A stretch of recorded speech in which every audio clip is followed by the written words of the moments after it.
অন্তর্বর্তী সরকারের ক্ষমতা গ্রহণের পর দাবি কিংবা আবদারের যেন শেষই হচ্ছে না। রিকশা চালক, ভ্যান চালক থেকে শুরু করে আমলা পর্যন্ত গোটা দেশেই প্রতিদিনই কোনো না কোনো দাবি নিয়ে চলছে মানববন্ধন, রাস্তা অবরোধ, ঘেরাও আর সংবাদ সম্মেলন।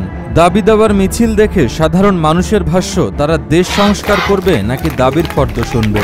আমি ব্যক্তিগতভাবে বলবো যে দেখা গেছে যে আপনাদের দাবি দেওয়া থাকতে পারে এবং সেগুলো ডেফিনেটলি অনেকগুলোই হয়তো বা ভ্যালিড, কিন্তু সময়টা আপনারা একটু সময় নেন, এই সরকার একটু সময় দেন, একটু স্ট্যাবল হোক এবং সাথে সাথে এই জিনিসগুলো আমি বিশ্বাস করি এবং আমার প্রত্যাশা এই সরকারের কাছে এরা আস্তে আস্তে এই সমস্যাগুলো সলভ করবে। অনেকের মতেই দাবিদারদের ভাব দেখে মনে হচ্ছে এখনই বকেয়া হিসেব মিটিয়ে নিতে হবে, না হলে যদি দেরি হয়ে যায়। প্রতিদিনই সরকারি, আধা সরকারি বিভিন্ন প্রজেক্ট এবং বেসরকারি চাকরিজীবীরা বিভিন্ন দাবিতে আন্দোলন করছেন। প্রধান উপদেষ্টা ডক্টর মোহাম্মদ ইউনূসের বাসভবনের সামনেও যাওয়ার চেষ্টা করেন তারা। ক্ষমতায় বসেছেন এখনো মাস পার হয়নি, রাষ্ট্র সংস্কারের কাজ বাদ দিয়ে এখন প্রতিদিনই তাদের নালিশ শুনতে হচ্ছে, মেটাতে হচ্ছে আবদার। অনেকেই বিভিন্ন রকমের নিয়ে আসতেছে, দাবি দাওয়া নিয়ে আসতেছে। কালকে যেমন দেখলাম আমরা আনসারদের ব্যাপারটা একদমই অসংযোগ, মানে যুক্তিসঙ্গত না, একদমই যুক্তিসঙ্গত না।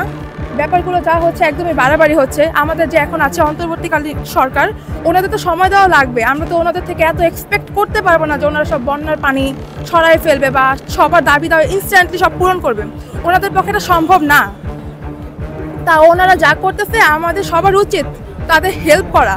আমরা এখন তাদের উপরে প্রেশার ক্রিয়েট করে ব্যাপারটা আর নষ্ট করতে পারি না। পদোন্নতি বঞ্চিত থেকে শুরু করে গত 15 বছরে চাকরি থেকে ছাঁটাই হওয়াদের ভিড়ে মন্ত্রণালয়গুলোতে ঢোকাই দেয়। আর যারা মন্ত্রণালয় পর্যন্ত যেতে পারছেন না, তারা দল বেঁধে ব্যানার নিয়ে দাঁড়িয়ে যাচ্ছেন রাস্তায়। আওয়ামী লীগ সরকার পতনের পর দেশের সকল সেক্টরকে সংস্কার করার উদ্যোগ নিয়েছে অন্তর্বর্তীকালীন সরকার। দেশের সব প্রতিষ্ঠানের ঊর্ধ্বতন কর্মকর্তা রদবদলের হিড়িক চলছে।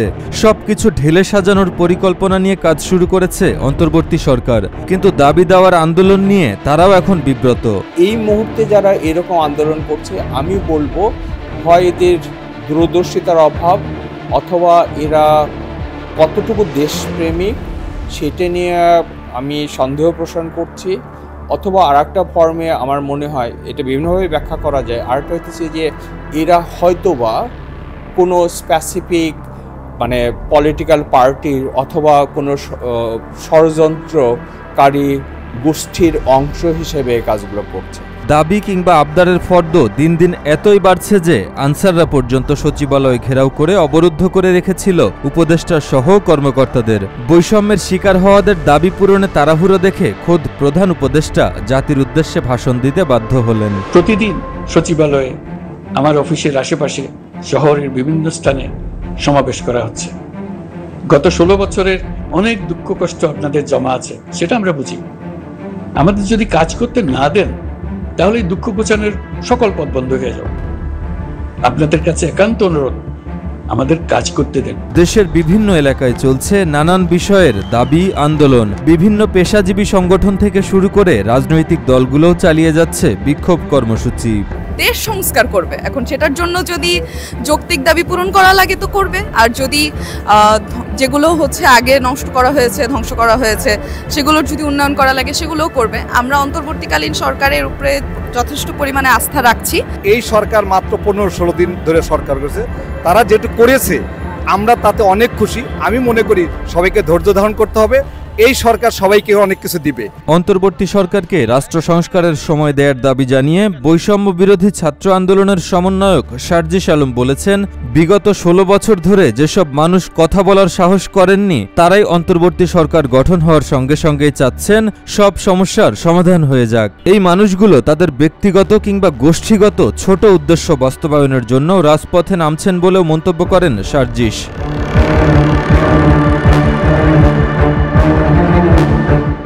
অন্তর্বর্তী সরকারের বেশিরভাগই এই গুরুদায়িত্বে নতুন, সুতরাং তাদের বুঝতে দিন, তাদের মতো কাজ করতে দিন।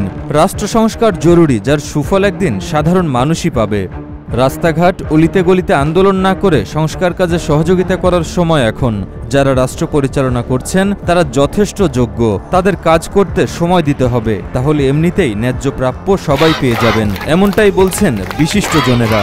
এই অন্তর্বর্তী সরকারের কাছে আমাদের জাতি হিসেবে, বাংলাদেশের আত্মপরিচয়ের একটা জায়গা তৈরি হয়েছে এবং সেইটা আমাদের প্রত্যাশা হচ্ছে যে স্যারের কাছে এবং পুরো টিমের কাছে যে আগামী দিনের বাংলাদেশের প্রতিষ্ঠানগুলোকে খুব সুন্দরভাবে ওনারা তৈরি করে দেবেন, যে প্রতিষ্ঠানে কোনোভাবেই যেন কোনো স্বৈরাচার আর মাথাচাড়া দিয়ে না উঠতে পারে। এটা একটা ডাইমেনশন যেটা আমাদের ডেমোক্রেসি বা গণতন্ত্রের জন্যে প্রচণ্ড রকম গুরুত্বপূর্ণ।